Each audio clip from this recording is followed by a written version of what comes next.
I've got a good question for you. Is the best you can do all you can do? And the answer is no. Strangely enough. If we all fell on the floor right now and did as many push-ups as we possibly could, and let's say for some reason you haven't been into push-ups lately, I can't imagine why, but let's say the best you can do is 5. And you look up at the rest of us and say, hey, 5 is the best I can do. We can tell by the look on your face that's probably true. 5 is the best you can do. Now, is 5 all you can do? The answer is no. If you rest a little, you can do 5 more. Wow. And if you rest a little, you can do 5 more. And if you rest a little, you can do 15 more. How did we get from 5 to 15? It's a miracle.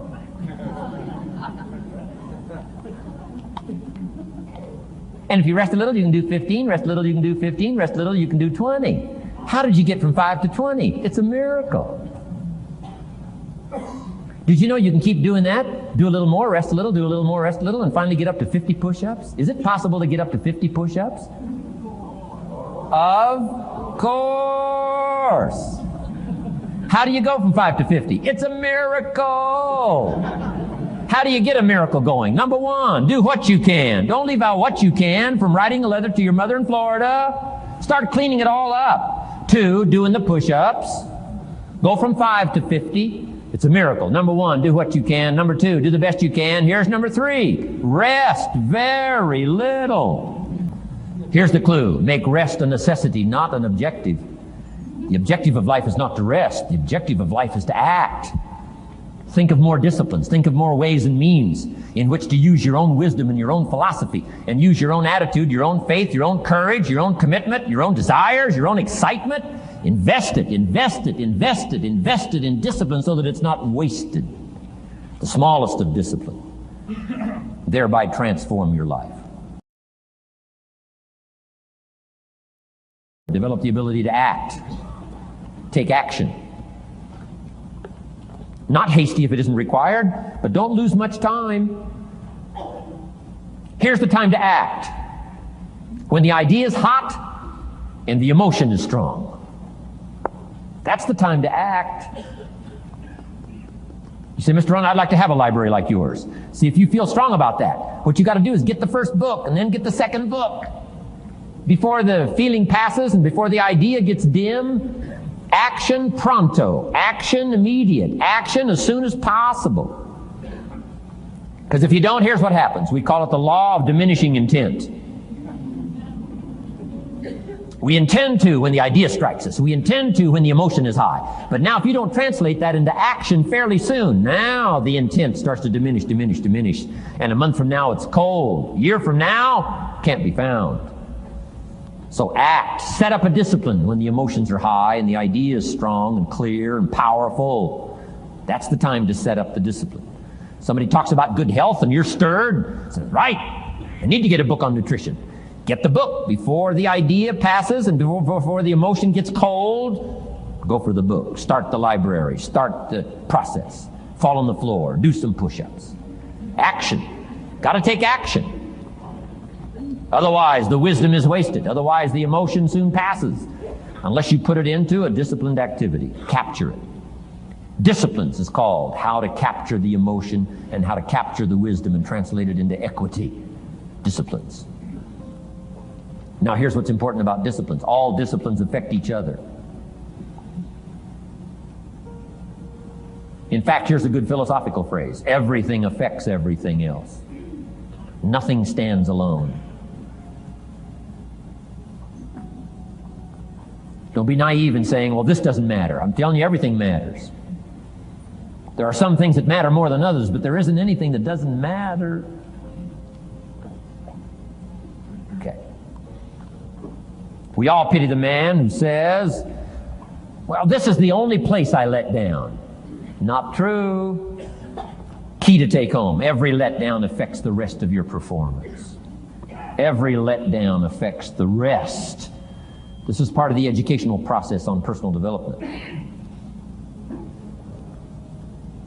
If you don't take the walk around the block, you probably won't do the apple a day. If you don't do the apple a day, you probably won't start building your library.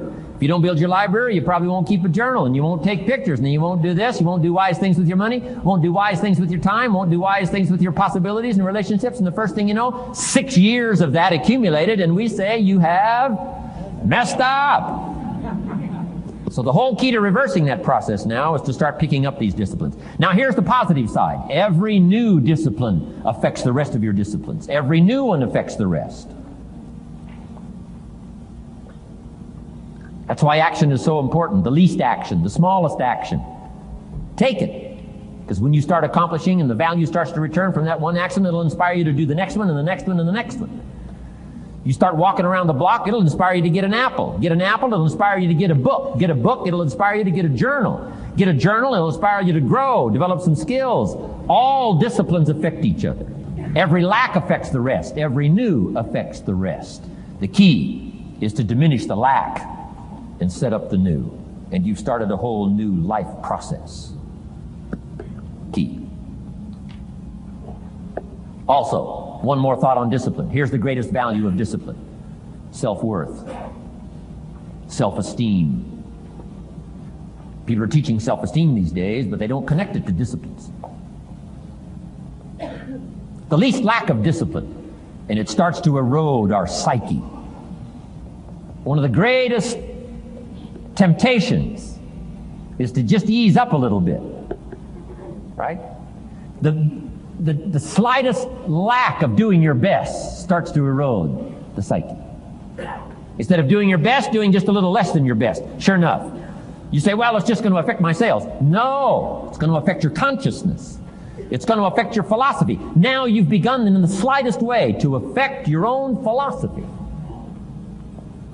Here's the problem with the least neglect. Neglect starts as an infection. And if you don't take care of it, it becomes a disease. And one neglect leads to another. And the worst of all, when neglect starts, it diminishes our self-worth, our self-confidence, our self-value. You say, well, how can I get back my self-respect? I'm telling you, you don't have to go to 29 classes.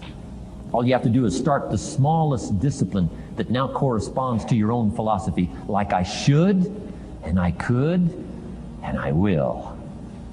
No longer will I let neglect stack up on me so that I will have the sorry scenario 6 years from now, giving some excuse instead of celebrating my progress. That's the key to discipline. Okay? Let's get kids involved in the least of disciplines. One more, and then one more, and then another one, and then another one, and then some more. And the first thing you know, you're starting to weave the tapestry of a disciplined life into which you can pour more wisdom and more attitude and more strong feeling, more faith and more courage. Now you've got something, a vessel in which to put it. And now the equities start to flow. And the early return, I'm telling you, if you'll start this process, the early return will have you so excited, you'll commit yourself to this strategy for the rest of your life. You'll never go back to the old ways. Join a new crowd. Join a new group. The disciplines to do it. Take action.